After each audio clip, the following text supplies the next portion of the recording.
Hello everyone and welcome to a quick Minecraft tutorial. In today's video I want to show you how to show the durability of your items in Minecraft. This is actually quite simple. For this I opened the Java edition and would like to mention here that this is only possible in the Java edition. In the Bedrock edition there is no corresponding function or command. This quick information just if you are looking for a solution for the Bedrock edition. Here in the Java edition I go directly into the game and we can see that I have a used shovel, but I can't see the exact durability.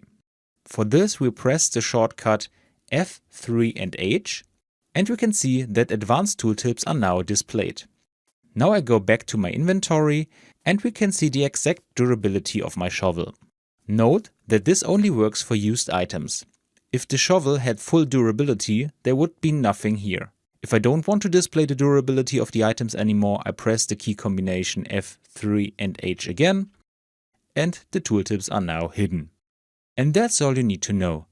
I hope you enjoyed the video and I will see you again in the next tutorial. Until then, your tutorial guy. Bye.